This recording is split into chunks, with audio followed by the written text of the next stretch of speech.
शरण्यं भृत्यार्तेऽहं प्रणतपाल भवाब्धिपोतं वन्दे महापुरुषते चरणारविन्दम् अखण्डमण्डलाकारं व्याप्तं येन चराचरं तत्पदं दर्शितं येन तस्मै श्री गुरुवे नमः। बोलिए प्रेम से श्री सद्गुरु महाराज की जय। श्री सद्गुरु महाराज की जय। श्री सद्गुरु महाराज की जय। परमाराज सद्गुरु महाराज के युगल पाद पद्मों में कोटि कोटि नमन। अर्चनीय वंदनीय मुद मंगल में साधु समाज के चरणों में नमन। इस पवित्र स्थल में उपस्थित परम आदरणीय साधक वृंद, सत्संग प्रेमी महानुभावों, पूजनीय माताओं एवं भक्तिमती बाबा, अभी हम लोग योग सिखोपनिषद से भगवान शंकर और ब्रह्मा जी का संवाद पाठ के रूप में सुन रहे थे।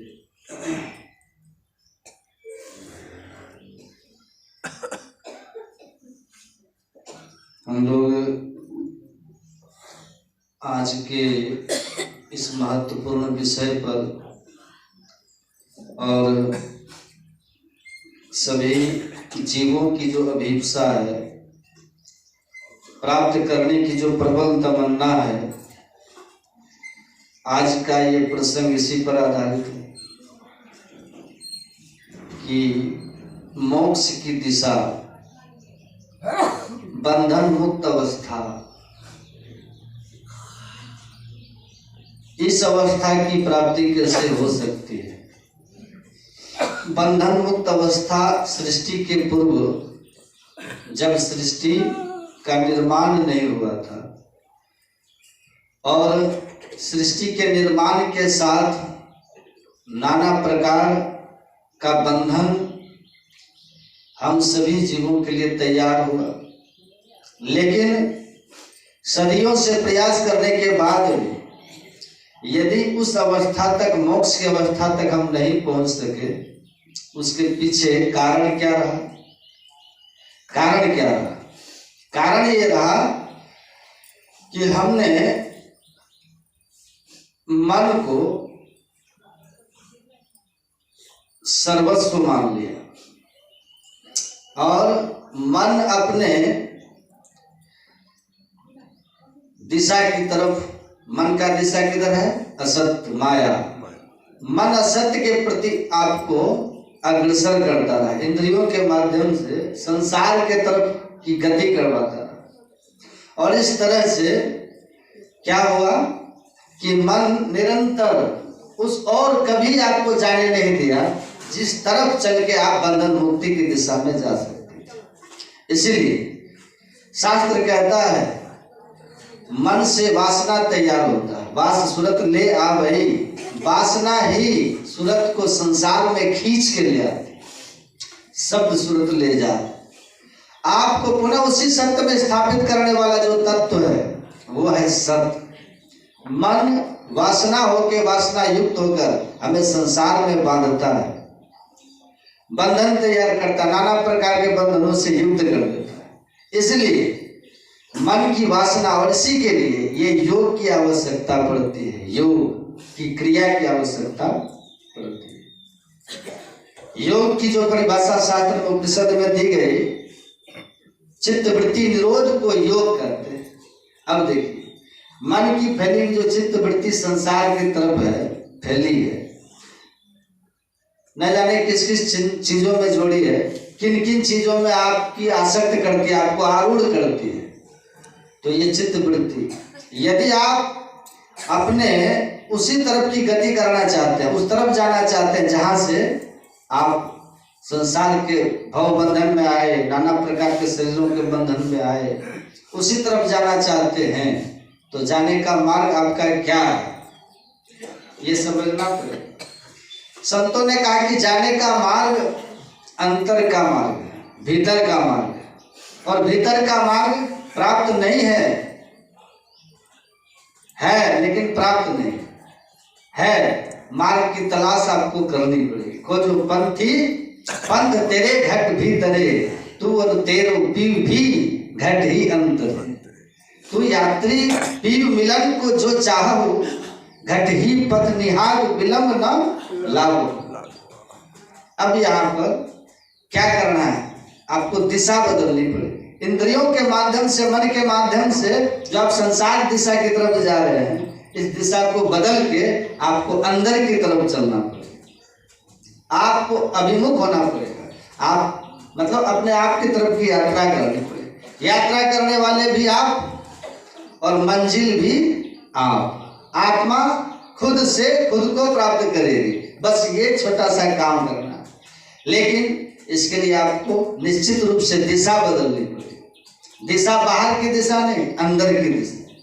और अंदर की दिशा में चलने के लिए सबसे पहले बाहर की जो चित्तवृत्ति है उसको आप निरोध करना पड़ेगा, जिसके लिए दो क्रिया, मानस जप और मानस ध्यान, दो क्रिया के माध्यम से संसार से आप मुड़ते हैं। अर्थात अनेक नाम और अनेक रूपों से सिमट के एक नाम और एक रूप में आप प्रतिष्ठित होते हैं, जो सदगुरु प्रदत्त होता है। जब एक नाम एक रूप में आप प्रतिष्ठित होते हैं, लेकिन अभी तक समस्या क्या है?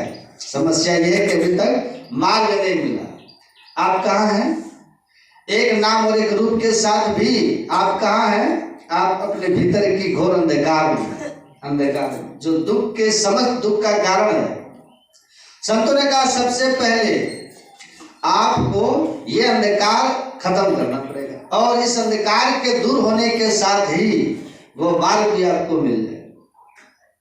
तो दो क्रियाओं के माध्यम से संसार दिशा से मुड़े, और एक तीसरी क्रिया जो सदगुरु से हम लोगों को प्राप्त हुई है, वो क्रिया है दृष्टि योग की क्रिया। अंधकार के शून्य में अपने दृष्टि को केंद्रित कर, अंधकार के शून्य में गुरु के बताए संकेत के मुताबिक जब आप अपने दृष्टि को केंद्रित करते हैं, फैली हुई दृष्टि जब चिंताओं की स्थिति में, चिंताओं में आती है, एक बिंदुता पर आती है, दोनों दृष्टि धारें एक जगह पर आके केंद्रित होती है, ईश्वरीय व्यवस्था है, सदगुरु की कृपा है।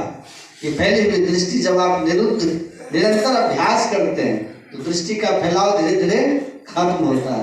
मन के फैलाव के साथ साथ उसकी चंचलता होती है, दृष्टि का पायमान रहता है।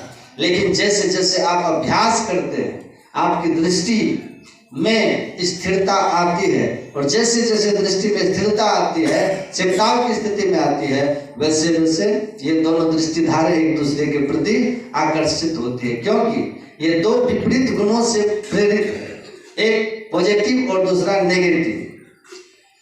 और आपने देखा होगा चुंबक के दो ध्रुव होते हैं, और पॉजिटिव नेगेटिव। जब दोनों ध्रुव को आप ऐसे सामने रखते हैं, एक दूसरे के प्रति आप आकर्षित होते हैं। परमात्मा ने अपने पास आने के लिए ये सारी व्यवस्था हम लोगों को दे दिया है। बस सदगुरु की कृपा का पात्र बनने की जरूरत है, सदगुरु से सदयुक्ति जानने की जरूरत है। जब ये सदयुक्ति आपको मिल गई, आप अभ्यास करेंगे, दोनों दृष्टि धारें एक करेंगे, एक बिंदुता का मिलन होगा, तो फिर समझिए आपको मार्ग की प्राप्ति हो गई। एक बिंदुता क्या है? यही दशम द्वार, इसी को शिव नेत्र कहा जाता है, इसी को सहरक कहा जाता है। और ये मार्ग है दशम द्वार, नवदर था के 10वें निज घर वासा पाए, अद्भुत अंतर की डगरिया चापल चलकर प्रभु मिलते। ये अद्भुत और आश्चर्यजनक ये मार्ग है। एक ही मार्ग है जो प्रभु तक आपको ले जाता है, या फिर आत्मदेश में ले जाता है। और ये बिंदुता दशम द्वार, ये दशम द्वार आपको प्राप्त हुआ, मार्ग की प्राप्ति हुई। और ये दशम द्वार क्या है? स्थूल जगत के सबसे सूक्ष्म इकाई है, और ये एक मार्ग है। आप पूरे शरीर से इस चेतन धार को समेट के सबसे पहले चेतन वृत्ति का सिमटाव होगा, फिर चेतन धार का सिमटाव होगा, और इस तरह से सिमट के जब आप दसम द्वार में प्रविष्ट करते हैं, दसम द्वार के मुहाने पर आते हैं, तो परमात्मा की दूसरी व्यवस्था आपके लिए तैयार है। अब वो व्यवस्था क्या है? शब्द की व्यवस्था। सृष्टि के आरंभ में जो शब्द निश्चित हुआ था परमात्मा से, वो परमात्मा आपको बुलाने के लिए इस स्थूल जगत के सबसे सूक्ष्म इकाई उस बिंदु तक उस शब्द को पहुंचा देते हैं बुलाने के लिए। इसलिए तुलसी साहब ने कहा, सुन लाम का पे पहुंच के तेरी पुकार है आ रही सदा से सदा याद देखना। रास्ता सहरग में है दिलबर पे जाने के लिए, कुदरती काबे के तू मेहराब में सुन गौर से है आ रही दूर से सदा तेरे बुलाने के लिए। तेरे बुलाने के लिए जो आवाज निरंतर परमात्मा आवाज दे रहे हैं, और जब तक उस आवाज को आप नहीं सुनेंगे तब तक आपको अपने देश अपने वतन की स्मृति नहीं होगी। और जैसे ही बिंदु पर वह आवाज आपको मिलेगी, बिंदु में तहाँ नाद बोले रैन दिवस सुहावनम, बिंदु पर जब आवाज को जब पकड़ते हैं वहां पर ऐसे कई तरह की आवाजें होती है, लेकिन उनमें से एक क्रिया जो है अपने यहाँ जो प्रदत्त की जाती है, नाद अनुसंधान, शब्द की खोज। और शब्द की खोज में क्या है? नाद अनुसंधान। भगवान शिव ने कहा मन को बस में करने का 1.25 लाख प्रकार का साधन, उन सब समस्त साधनों में नाद अनुसंधान सबसे श्रेष्ठ होता है, क्योंकि शब्द को सुनने के साथ ही मन गलित अवस्था में चला जाता। जब से अनहद घोर सुनी इंद्रिय थकित, गलित मन हुआ आशा सकल भुनी, ये सारी चीजें खत्म हो जाती है। अर्थात संसार के तरफ का आकर्षण खत्म हो जाता है, और जब संसार के तरफ का आकर्षण पैदा करने वाला मन का अस्तित्व खत्म हुआ, तो फिर अब आत्मा अपने अपनी स्मृति में आने लगती है। ज्योति और शब्द कुछ स्मृति पैदा करता है। उसी शब्द के सहारे से जब आप यात्रा करते हैं, ऊर्ध्वगमन करते हैं, तो जितने सृष्टि के मंडल बने, उसके जितने केंद्र हैं, जिस केंद्र से आपको संसार के स्थूल जगत के केंद्र बिंदु तक आप आए, फिर से आपकी वापसी का मार्ग वही है।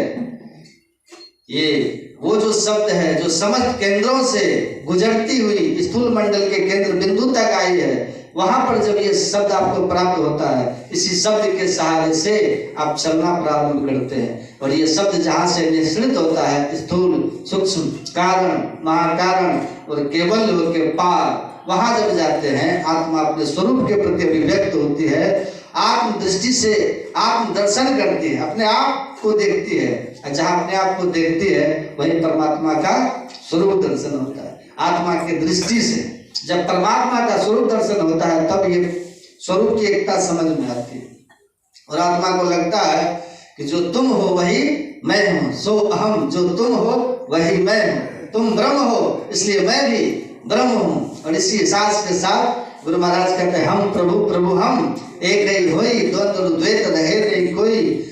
और बीच के समस्त आवरण खत्म हो गए, और आवरण खत्म हुए, आवरण विभेद के कारण ही हम अलग थे, आवरण के वजह से भिन्न थे। लेकिन जैसे ही आवरण खत्म होता है, जैसे वायु है, वायु को अनेक पात्रों में आप दे दें, बैलून में भर दें, ट्यूब में भर दें, और फिर उसकी एक अलग पहचान होती है। और फिर जैसे ही उस बैलून को फोड़ देते हैं, बाहर में जो वायु है और भीतर की जो वायु है, दोनों तत्वतः एक है। और जैसे ही आवरण खत्म होता है, अंदर का वायु बाहर के वायु के साथ एक में एक हो जाता। इसी तरह संत लोग कहते हैं, हम प्रभु प्रभु हम एक ही होई, द्वंद्व द्वैत रहे नहीं कोई। यहाँ पर दो समान गुण वाले तत्व, आत्मा और परमात्मा, दो समान गुण वाले तत्व।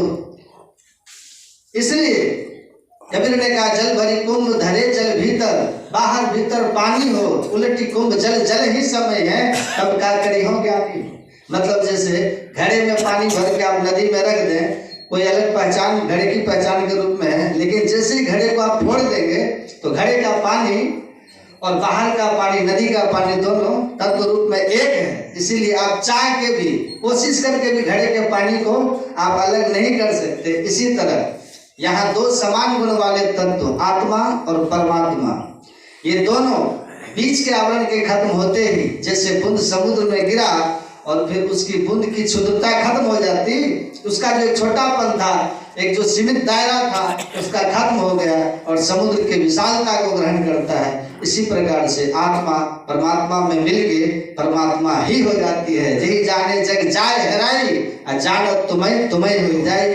ये है योग की पराकाष्ठा। इस योग के बाद कभी वियोग की नौबत नहीं आती। लेकिन संसार का जो योग है, ये है सत्य और असत्य का मिलन, दोनों। इसीलिए इसमें टिकाऊपन नहीं होता और इसीलिए जब ये दो समान गुण वाले तत्व आपस में मिलते हैं तो फिर यहाँ से बिछोड़ने की आवश्यकता नहीं। परमात्मा में परम शांति है, परम आनंद है, परम सुख है। और जब इस अवस्था में जीव पहुंचता है तो फिर सपना नहीं दुख द्वेष दर्शन बात कोटि को कहे, स्वप्न में भी दुख द्वेष का दर्शन नहीं। इसी अवस्था की प्राप्ति के लिए योग की क्रिया के साथ आप योग की अवस्था पर पहुंच जाएं। योग की ये पराकाष्ठा है और योग की पराकाष्ठा ये दिव्य मृत्यु को प्रदान करता है। ये आपके जीवन में परम आनंद को प्रदान करता है। ये एक ऐसी मृत्यु है जिस मृत्यु की कामना हमारे संत लोग करते हैं। कभी भी तो कह दिया, जा मरने से जग डरे मेरो मन आनंद। गुरु नानक देव जी कहते हैं, नानक जीवत या मरी रही ऐसा जोग कमाई। ये जोग की ऐसी अवस्था होती है जहाँ जीने और मरने का अंतर खत्म हो जाता, मृत्यु का भय खत्म हो जाता और परम आनंद में आप आरूढ़ हो जाते, परम सुख में आप पहुंच जाते हैं। वहां से फिर न कभी बिछड़ने की नौबत आती है, न ही दुख की स्थिति पैदा होती। यही अवस्था है मोक्ष की अवस्था, जहां आत्मा सभी प्रकार के आवरणों से मुक्त होकर सहज अवस्था को प्राप्त करती है ना। ये ज्ञान जानना जरूरी है, लेकिन ज्ञान के साथ साथ योग की क्रिया और योग की क्रिया के साथ साथ ज्ञान दोनों चाहिए, है कि नहीं। 8 बजे कल कह रहे थे ज्यादा समय हो जाता है, और सुना दे और सर देखिए, लगन मुहूर्त देख के भी हमारे जीवन में मेल होता है। इस योग को अगर जीवन में धारण कर लेंगे तो सहज ही मेल और प्रेम हो जाएगा, है कि नहीं। क्योंकि देखिए, विवाद क्यों होता है पता है? अहम का जब टकराव होता है ना, तब विवाद होता है। हम विकारों के शिकार होते हैं, है कि नहीं। जब भीतर में क्रोध उपजता है, काम उपजता है, लोभ उपजता है, ईर्ष्या की भावना आती है, तो क्या होता है? लोग विवाद करते हैं, है कि नहीं। अगर हमारे अंदर में न अहंकार हो, न किसी तरह का कोई क्रोध भाव हो, न लोभ हो, मोह हो, ईर्ष्या हो, द्वेष हो, तो मेल होगा कि नहीं होगा? होगा कि नहीं? मोह होगा तो क्या होगा? मेल टूटेगा। भाई भाई में कुछ संत शिव जी महाराज एक प्रसंग करते थे। 2 भाई थे, आपस में बहुत मेल था। देखिए, ये योग केवल मोक्ष ही नहीं देता है, जीवन में भी आपको सुखमय जीवन देता है। जीवन में भी जीवत ही करो आशा, साधो भाई जीते जी मुक्ति, जीते जी दुखों से छुट्टी, जीते जी स्वर्ग की अनुभूति, जीते जी परमानंद की अनुभूति। स्वामी रामतीर्थ का नाम सुने होंगे। वो कहते थे, जब तक तुम अंधकार में हो किसी से आपका स्थायी मेल नहीं हो। स्वामी रामतीर्थ की पुस्तक में है, आंख बंद करने पर जो ये अंधकार देखते हो, इस अंधकार में रहते हुए अस्थाई मेल आपका किसी से नहीं होगा। आकाशीय बिजली जैसे चमक के समाप्त हो जाती है, दामिनी दमक रहे घन माही, वैसे ही ये संसार में किसी से भी तुम्हारा मेल हो वो टिकेगा नहीं, वो स्थिर नहीं होगा। प्रेम आपका स्थिर नहीं होगा, भाईचारा भी स्थिर नहीं होगी। अगर मेल अगर चाहते हो तो वो कहते थे स्वामी रामतीर्थ के, अंधकार के पार जाओ। मतलब क्या हुआ? विकार मुक्त हो जाओ। अंधकार में विकार है, काम क्रोध लोभ मोह सब की प्रबलता रहती है अंधकार। और जिनके हृदय ऐसे विकारों से भरा हो, वो स्वार्थ में कुछ भी कर सकता है। ईर्ष्या में नाना प्रकार के विकारों के कारण कहीं स्थिर प्रेम वो नहीं कर पाएगा, निस्वार्थ नहीं हो सकता।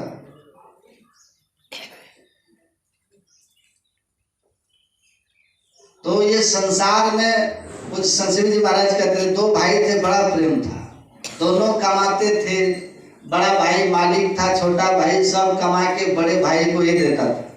अब बड़े भाई भी आज तक पूरी ईमानदारी से दोनों के लिए काम कर रहे थे, जो कुछ भी खरीदा दोनों के लिए खरीदा, कहीं एक पैसे की बेईमानी शैतानी नहीं की। एक दिन बड़े भाई जो थे खेत से एक गन्ना तोड़ करके, ईख तोड़ करके ला रहे थे घर, बड़े बड़े। तो दोनों भाई को एक एक लड़के थे। छोटा भाई छत पे खड़ा था, बड़ा भाई गन्ना लेकर के आ रहा। और दोनों के बच्चे लगभग 2 साल के अंतर पर थे उम्र। दोनों दौड़ करके गए गन्ना मांगने। तो बड़े भाई ने गन्ने को 2 भाग किया, क्योंकि दोनों को देना है ना। तो गन्ने का जो जड़ भाग होता है वो कैसा होता है? मीठा। और जो ऊपर का हिस्सा होता है छीट जिसको कहते हैं, वो फीका होता है, पता है। तो उन्होंने क्या किया पता है कि गन्ने को, सुनिएगा ध्यान से, जब तोड़ा तो दाहिने हाथ में जड़ भाग था, अब बाएं हाथ में था छीट। लेकिन भतीजा था दाहिनी ओर खड़ा और बेटा था बाईं ओर खड़ा। तो जड़ भाग भतीजे के तरफ था और छीट भाग बेटे के तरफ था। अब क्या करे? तो उसने क्या किया, देखिए, अपने हाथ को ऐसे करके दे दिया, इस तरह से कर दिया। ध्यान से सुनिए, समझिए। छोटा भाई नीचे उतरा, बड़ा भाई दरवाजे पर आया और कहा कि अभी इसी छठ बंटवारा हो जाना चाहिए। कहा क्यों, क्या हो गया? आज तक तुमने जो कुछ किया या हमने जो कमाया ईमानदारी से एक एक पैसे का हिसाब देता हूं, विकास भी किए हैं। कहा कि अब तक नहीं हुआ, लेकिन अब आगे हो सकता है। कहा कैसे? कहा आप हमको ये गणित समझा दीजिए जरा कि आपने हाथ ऐसे क्यों किया, हाथ ऐसे क्यों किया? कहा हमसे गलती हो गई। कहा अगर एक गन्ने में आप बेटा और भतीजा का भेद कर सकते हैं तो आगे आप कुछ भी कर सकते हैं। इसलिए बंटवारा हो जाना चाहिए। अब दृष्टि आपकी बदल रही है। एक बड़े महापुरुष हुए संत ज्ञानेश्वर, दक्षिण भारत महाराष्ट्र, बाल संत, जन्मजात संत थे। इतने श्रेष्ठ महापुरुष थे, अद्वैत सर्व खल मिदम ब्रह्म, सब जीव मात्र में ब्रह्म दर्शन करने वाले। वो कहते थे ब्राह्मण कुल में जन्म हुआ था, लेकिन दक्षिण में जातिवाद बहुत था। पहले तो सब जगह था, लेकिन पहले इतना प्रखर था छुआछूत की भावना, लेकिन वो ज्ञानेश्वर नहीं मानते थे। संत ज्ञानेश्वर सबको गले लगाना, सबके घर खाना, जिसके कारण जाति के लोग ही बहुत विरोध किए। एक बार एक भैंस जा रहे थे, कुछ ब्राह्मण लोग थे खड़े, उन्होंने कहा कि तुम कहते हो कि नाम रूप सब काल्पनिक है, सब में एक ही तत्व है, ब्रह्म तत्व सत्य है, और शरीर जो है वो काल्पनिक है, जड़ है, परिवर्तनशील है। तुम कहते हो आत्म तत्व की दृष्टि से सब एक है, कोई भेद नहीं है। भगवान कृष्ण ने भी कहा है, विद्या विनय संपन्ने ब्राह्मणी गभीर हस्तनी सुनी चेव स्वपाके च पंडित समदर्शिनी। विद्या विनय से संपन्न कोई ब्राह्मण हो, गाय है, हाथी है, चंडाल, जो ज्ञानी है, सच्चे पंडित है, वो सब में समभाव रखते हैं, समदर्शी होते हैं, सब में एक ही ब्रह्म को देखते हैं।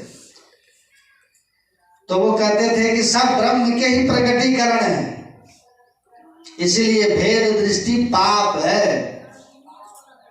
भेद दृष्टि पाप है, उच्च नीच का भाव रखना ये पाप है। तो एक भैंस जा रहे थे, तो ब्राह्मणों ने कहा कि ये भी ज्ञानेश्वर ही है, ये भैंस भी ज्ञानेश्वर है। तब संत ज्ञानेश्वर ने कहा समस्त जगत ज्ञानेश्वर है, अर्थात एक ही है, ब्रह्म ही है। दो लाठी कस के कहा भैंस को मारेंगे तो तुम्हारा पीठ फटना चाहिए। कहा भैंस को दो डंडा कस के मारा गया, भैंस को कुछ नहीं हुआ, ज्ञानेश्वर की पीठ फट गई। श्री सद्गुरु महाराज इतने महान जन्मजात योगी थे। उन्होंने गीता पर एक टीका लिखा, पढ़िएगा, संत ज्ञानेश्वरी गीता, बहुत मशहूर टीका है।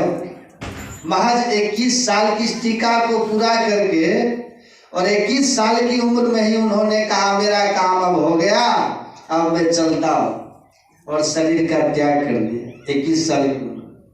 उस गीता के पहला श्लोक पढ़िएगा, जहां से शुरू होता है ना गीता, धर्म क्षेत्रे कुरुक्षेत्रे समवेता युयुत्सवः मामका पांडवस्य व किम अकुर्वत संजय। धर्म क्षेत्र कुरुक्षेत्र में युद्ध की इच्छा से उपस्थित हुए मेरे और पांडु के पुत्रों ने क्या किया, हे संजय मुझे बताओ। धृतराष्ट्र पूछ रहा है संजय से, जो हस्तिनापुर में वेदव्यास की दी हुई दिव्य दृष्टि से सब कुछ साफ साफ देख करके और उनको कमेंट्री सुना रहा था। धृतराष्ट्र को देखिए, संत ज्ञानेश्वर कहते हैं सारी महाभारत इसी श्लोक में, पहला श्लोक, सारी महाभारत, सारा युद्ध, लड़ाई झगड़ा, द्रौपदी का चीर हरण, राज अज्ञातवास, जो कुछ भी हुआ, सारा का सारा विवाद इसी श्लोक में छिपा हुआ है। किस श्लोक में? किस श्लोक में? धर्म क्षेत्रे कुरुक्षेत्रे मामका पांडवाश्चर्य, मेरे और पांडु के पुत्र। धृतराष्ट्र को दुर्योधन जो था अपना पुत्र दिखता है उसको, युधिष्ठिर अपने भाई का पुत्र दिखता है उसको, और मेरा पुत्र मैं और मोड़ तोड़ते माया। मेरा पुत्र का जो वो मोह था, उस मोह ने धृतराष्ट्र को ऐसा पुत्र का मोह, मेरा पुत्र, ये मोह उसको ऐसा अंधा कर दिया, ऐसा अंधा कर दिया कि उस मोह की बंधी हुई पट्टी उसको युधिष्ठिर का कोई गुण देखने नहीं देता था। पांडव तो गुण के खजाने थे, लेकिन उसको पांडवों में कोई गुण दिखाई नहीं दे रहा था। और दुर्योधन क्या था? नाम भी दुर्योधन और काम भी दुर्योधन, दुष्ट था, लेकिन पुत्र के मोह में अपने पुत्र की दुष्टता उसे दिखाई नहीं दे रही। और इतना मोहग्रस्त था धृतराष्ट्र कि भरी सभा में पुत्र अपनी ही भाई की ही तो वो बहू थी ना, द्रौपदी, नंगा करने के लिए आदेश दे रहा। अब वो राजा थे, एक बार कह देते कि नहीं ये नहीं होगा, तो ये उसी समय बात खत्म हो जाती राजा आज्ञा के सामने। दुर्योधन के आदेश का कोई अर्थ नहीं रह जाता राजा के आदेश के सामने रहता, और फिर वो कुछ भी नहीं कर सकता था दुर्योधन, क्योंकि भीष्म फिर राजा की तरफ से खड़े हो जाते, द्रोणाचार्य खड़े हो जाते, और मजबूर होकर के द्रौपदी का चीर हरण रुक जाता। लेकिन इतना बड़ा उसको मोह था धृतराष्ट्र को, कितना बड़ा पाप उसका पुत्र कर रहा था, लेकिन तब भी उसको ये दिखाई नहीं दे रहा था। इसलिए वेदव्यास जी ने डांटते हुए कहा था कि तुम्हारी ये जो अंधी आंखें है ना धृतराष्ट्र, इससे हस्तिनापुर को कोई दिक्कत नहीं होगी, यद्यपि तुम सिंहासन पर हो, अंधे हो, स्वयं तुम नहीं चल पाते हो। राजा को राज्य की रक्षा का भार होता है, लेकिन तुम अपने अकेले चलने की स्थिति में नहीं हो। रास्ता दिखाने के लिए तुझे सहारा चाहिए। तब भी हस्तिनापुर को कोई खतरा नहीं है, क्योंकि भीष्म जैसे, द्रोणाचार्य जैसे, पांडवों जैसे वीर से ये राज्य सुरक्षित है, इसलिए कोई खतरा नहीं। लेकिन तुमने अपने ये विवेक की आंख पर जो ये मोह की पट्टी बांध रखी है, पुत्र मोह की, वह हस्तिनापुर के लिए विनाश का कारण हो, विनाश का कारण हो। तो हमारे जीवन में सारे विकार, ये मोह सकल व्याधिन कर्म, अज्ञानता, मोह का क्या होता है? अज्ञानता। और अज्ञानता कहाँ होती है? बंद अंधेरे कमरे में रस्सी को देख करके आपको सांप सा भ्रम होता है कि नहीं? और आप लोग डरते हैं कि नहीं डरते? अब प्रकाश अगर हो जाएगा तो वहां किसी रस्सी को देख करके सांप लगेगा? कोई भ्रम होगा? इसीलिए जब तक आप अंधकार में हो, आंख बंद किए करके देखिए, जब तक आपके अंदर अंधेरा दिख रहा है, तब तक आप विकार ग्रस्त रहे। आपसे भूल चूक होती रहेगी इस नगरी में, तिमिर समाना भूल भरम हर बार, एक दो बार नहीं, हर बार उसका फल आपको नरक और दुख के रूप में, अपजस के रूप में भोगना पड़ेगा। कल सुन रहे, खोज करो अंतर उजियारी, छोड़ चलो नौ द्वार। खोजिए आप अपने अंदर में प्रकाश को, और 9 द्वारों से ऊपर उठ जाइए। 9 द्वार से ऊपर उठ के 10वें द्वार में जाइए, अंतः प्रकाश पाइए। कुछ बात महर्षि संसेवी परमहंस जी महाराज कहते थे कि जैसे रात में दीपक जलाते हो तो कीड़े फतिंगे आते हैं, उसमें जल के खत्म हो जाते हैं। उसी तरह जब अपने अंदर में प्रकाश का दिया जब जलता है, तो काम क्रोध आदि विकार जो है, ये कीड़े फतिंगे उसमें आके जल जाते हैं और हमारा हृदय पवित्र हो जाता है। आप लोगों ने सुना होगा, संत के रूप में बड़ी प्रसिद्धि जिन्होंने पाई थी, दुर्भाग्य से आज जेल में आसाराम कुप्पा घाट आश्रम आए थे। तो महर्षि संतसेवी परमहंस जी महाराज बाद में भी आए थे, आचार्य के समय में भी आए थे, आचार्य के समय, पूजनंदन बाबा के समय में भी आए थे, मैं भी था। तो कुछ संतसेवी जी महाराज के समय में जब आए थे, उस समय भी मैं था। तो उन्होंने कुछ बात के कमरे में जाकर के कहा, आपके कमरे का वातावरण तो बड़ा शांत है महाराज, अगर आप देसी गाय होता है ना, देसी गाय का घी, दूध का जो घी होता है, कहा उसके दिया अगर जला है तो कमरे का वातावरण और पवित्र हो जाएगा। तो कुछ बात महर्षि संतसेवी परमहंस जी महाराज ने कहा कि बाहर दिया जला करके, घी के दिए जलाने से कमरे का वातावरण साधु शुद्ध नहीं करते। साधु के हृदय में दिया जलना चाहिए, हृदय में दिया जलना चाहिए, तो भीतर का वातावरण शुद्ध हो जाएगा। और जिसका भीतर का वातावरण शुद्ध हो गया, वो जहां बैठ जाएगा वहां का वातावरण शुद्ध कर देगा। श्री सद्गुरु महाराज। इसलिए संत महापुरुष के लिए कहा कि वो जहां बैठते हैं, जो कुछ गंध दे नहीं तो भी वास सुवास, क्योंकि अंदर में कोई विकार ही नहीं है। जो भी उनके शरीर से उत्सर्जित हो रही आभा, वो सात्विक आभा है। उस आभा में आप आएंगे तो सहज शांति आपको प्राप्त हो जाएगी। महर्षि रमन बिना बोले दुनिया में फैल गए हैं। तो उन्होंने कहा कि कबीर साहब की वाणी सुना, अपने घट दिए ना बारू रे, नाम का तेल सूरत के बाकी ब्रह्म अग्नि उद्गार। ये अपने में दिया जलाओ, योग यही है।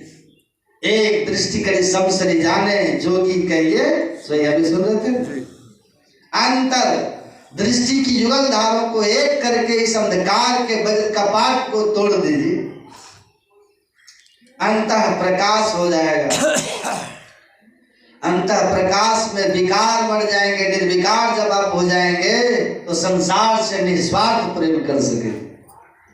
निर्विकार व्यक्ति ही संसार के प्रति निर्विकार प्रेम कर सकता है।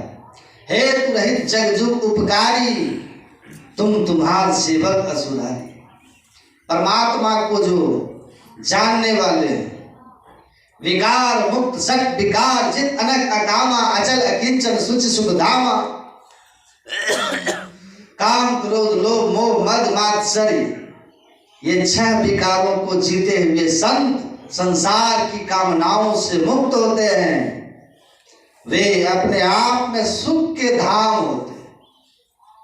आप बैद्यनाथ धाम, बाबा धाम, बैद्यनाथ धाम, जगन्नाथ धाम, बद्री धाम, कौन कौन धाम है? गंगोत्री धाम, जमुनोत्री धाम, बहुत सारे धाम का नाम सुने और गए होंगे, लेकिन सुख का धाम कहीं देखे सुने हैं?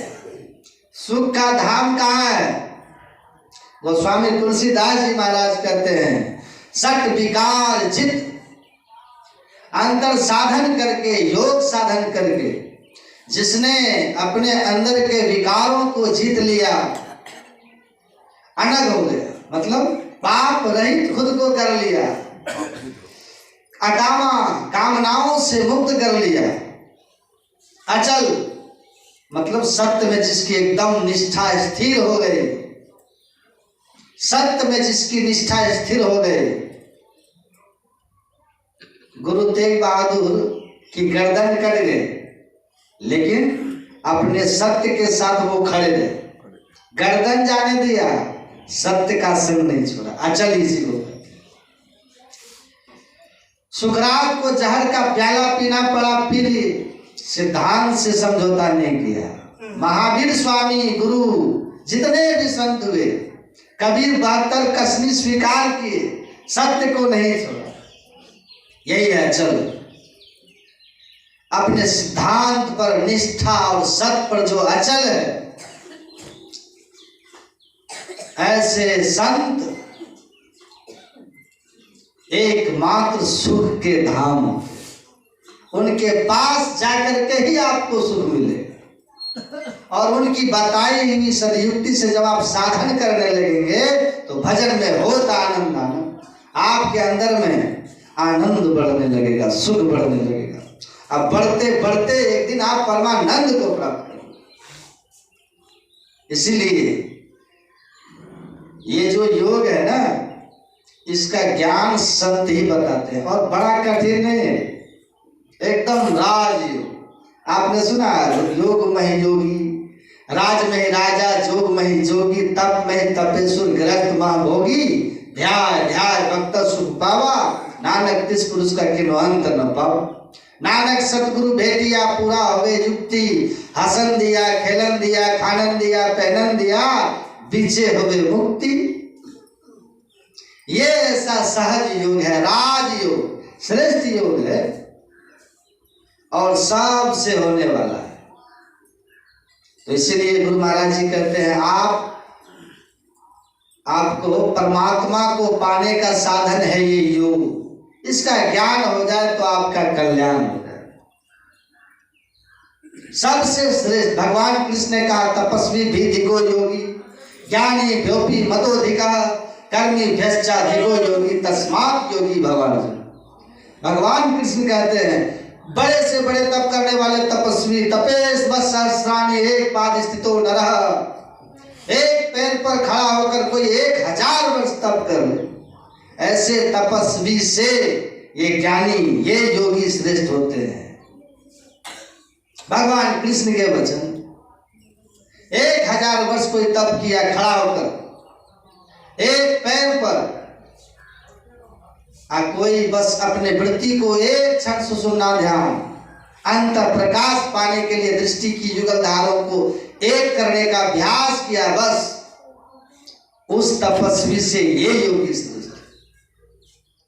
बड़े बड़े तपस्वी हुए, लेकिन किसी का विकार नष्ट नहीं हुआ। हिरण्यकश्यप ने कितना तप किया, लेकिन भगवान का विरोधी हुआ। रावण ने गर्दन काट काट करके भगवान को चढ़ा दिया, ऐसा तपस्या किसने किया? लेकिन रावण का क्या हाल था देख लीजिए, पढ़िए ना वाल्मीकि रामायण। वाल्मीकि जी ने रावण के बारे में बहुत लिखा। ऐसे कामी पुरुष थे रावण कि जिसका वर्णन नहीं किया जा सकता। और तब कैसा था रावण का? गर्दन काट के चढ़ाता था। भस्मासुर का कैसा तब कि भगवान शिव को प्रत्यक्ष करके वरदान क्या मांगा? जिसके सिर पर हाथ रखते वो जलकर भस्म हो जाए।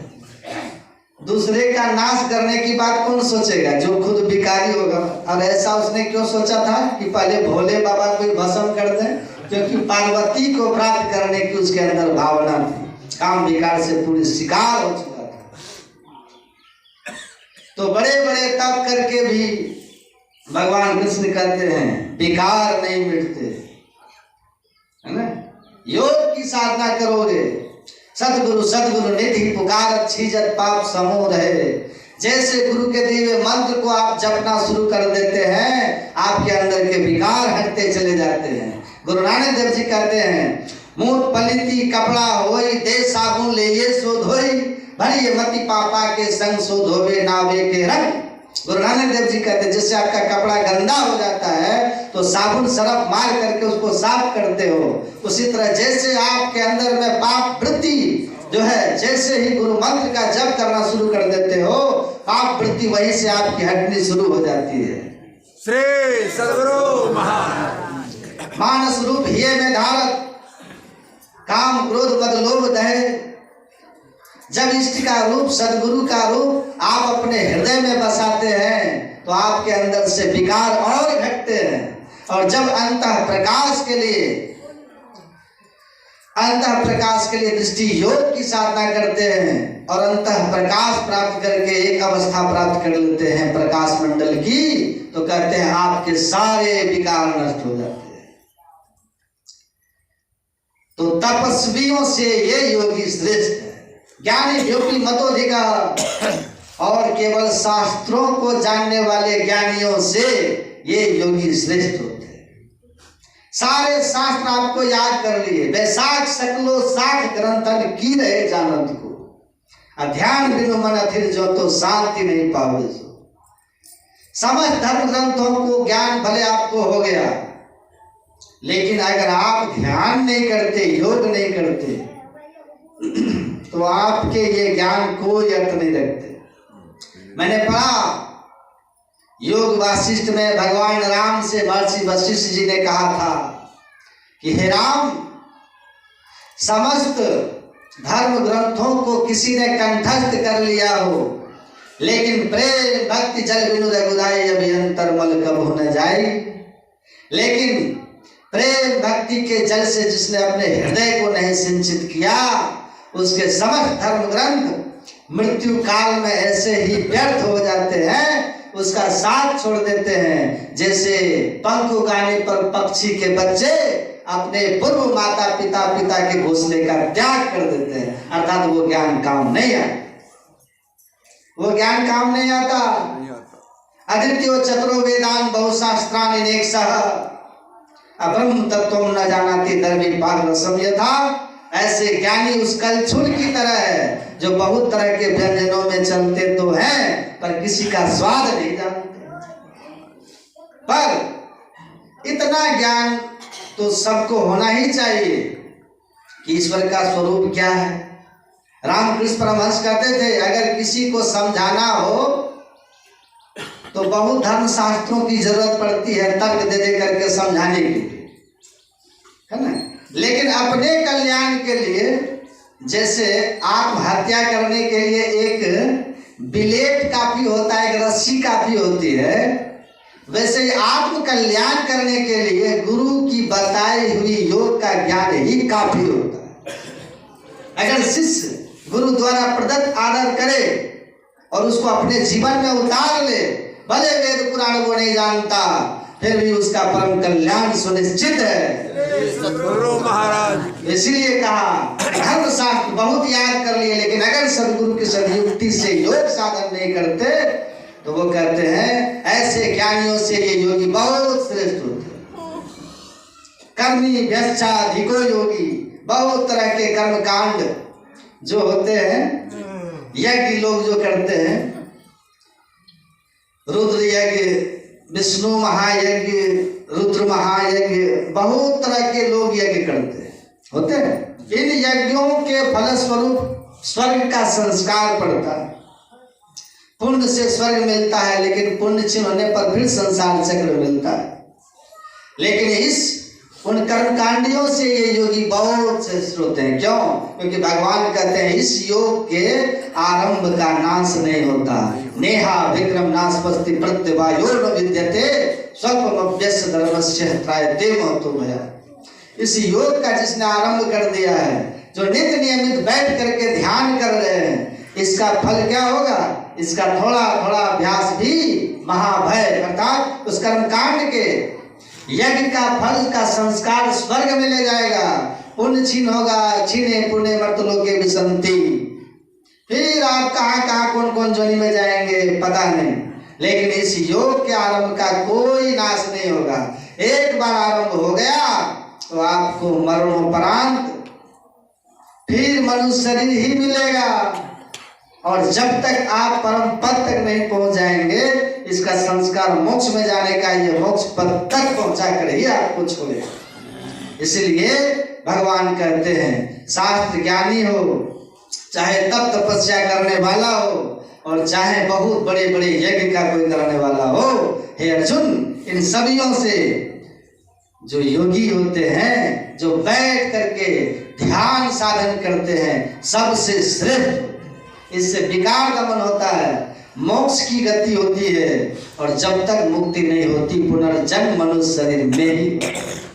तो ऐसा महान योग है, इसलिए सभी संतों ने इसका प्रचार किया और कहा कि आप सब कोई कर सकते हो, बस खान पान को पवित्र रख करके संसार के काम करते हुए आप समय निकाल करके इस साधन को कीजिए। गुरु महाराज कहते हैं भाई योग हृदय वृत्त केंद्र बिंदु जो चमचम चमके ना, वो जो विकार से मुक्त होने का मार्ग है योग हृदय, दोनों आंखों के ठीक मध्य में, जिसको सुषुम्ना शिव नेत्र कहते हैं, चमचम चमकता है। लेकिन कब नजर जोड़ी धसी ताही में धुनी सुनी पावे, जब आप दृष्टि की युगल धारों को आपस में जोड़ दोगे, एक दृष्टि के संसर बाएं दाएं दृष्टि धारें जब अंदर में मिल जाएगी, तो ईड़ा और पिंगला का जैसे संगम होगा, सुषुम्ना में अंतः प्रकाश हो जाएगा। कहते हैं ये बड़ा सहज है, बस आराम से बैठिए और कीजिए, प्रकाश होगा, धुन सुनोगे। और धुन सूरत शब्द की करे कमाई, निज घर जावे ना, और निज घर में निज प्रभु को पावे, अति उलसावे ना। तो बस इतना ही है कि बैठिए, सुबह शाम समय निकालिए, और नैनन मुंदी को ध्यान को साधन करो, बैठ दृढ़ होई सुखासन। मानस जाप नाम इन्हीं केरा, मानस ध्यान रूप इन्हीं केरा। यही अवलंब ध्यान कछु होई, पुनः दृष्टि बल कीजिए सोई। सुख मन बिंदु को धरो दृष्टि से, सुरत छोड़ाओ पिंड सृष्टि से। धर कर बिंदु सुनो अनहद ध्वनि, विविध भांति की होती पुनि पुनि। धुनि सुनि सुरति चढ़ती जाए, अंतर पट्टू डेग जाए। ये संतों का मूल ज्ञान है, सार ज्ञान है, मोक्ष में ले जाने का ज्ञान है, सहज है, सरल है। लेकिन ऊपर वाले की जब पूरी कृपा होती है, या जन्म जन्मांतर के पुण्य जब प्रकट होते हैं, तब पुंज बिन मिले न संता, सत्संगति संस्कृति करंता। भगवान कहते हैं कि संत मिलते हैं और ये ज्ञान मिलता है, जो ज्ञान मोक्ष में जन्म मरण के चक्र से मुक्त कराने वाला है। तो इस योग साधना को आप सीखिए, हरदम कीजिए, इसका थोड़ा थोड़ा फल भी आपको महाभय 84 में जाने से बचाएगा। ऐसे श्रेष्ठ योग के बारे में अब आप अपराह्न काल में सुनेंगे। बोलिए प्रेम से, हम लोग का सौभाग्य है। श्री सद्गुरु महाराज।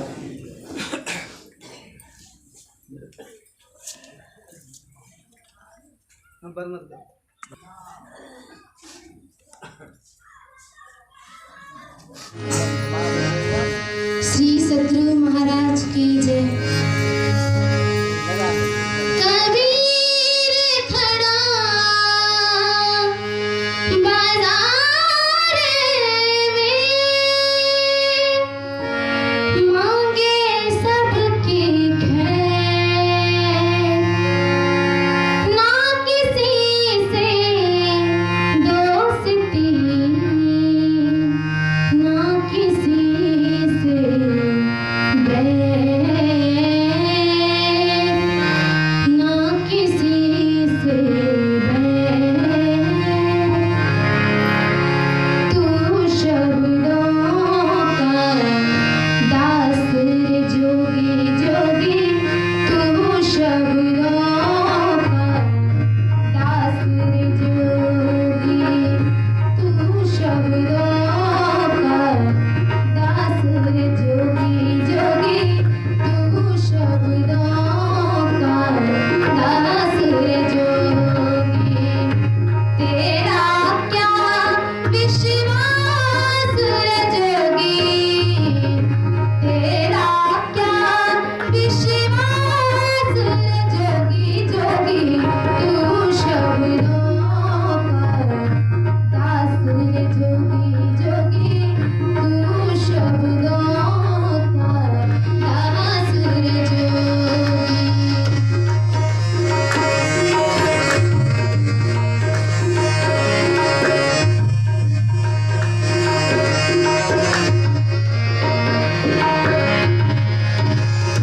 राम नहीं बन पाएगा, राम नहीं तू बन पाएगा, राम नहीं तू बन पाएगा, राम नहीं तू बन पाएगा।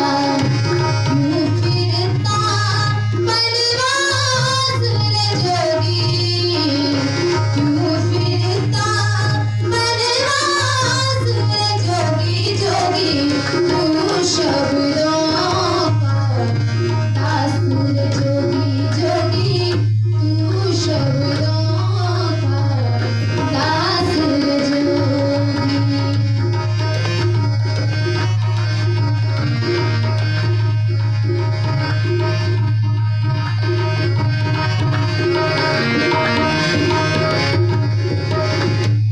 एक दिन विष का प्याला पी जा, एक दिन विष का प्याला पी जा, एक दिन विष का प्याला पी जा, एक दिन विष का प्याला पी जा।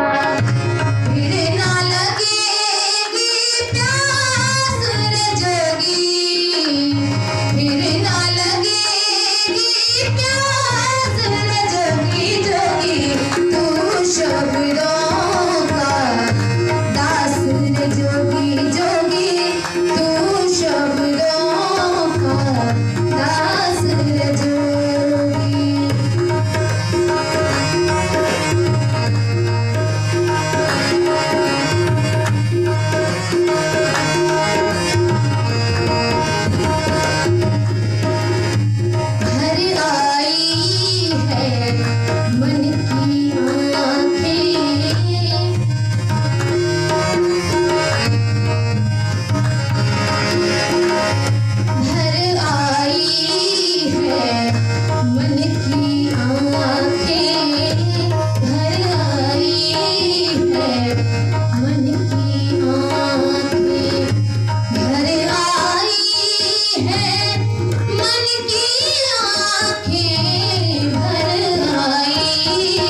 श्री सद्गुरु महाराज की जय।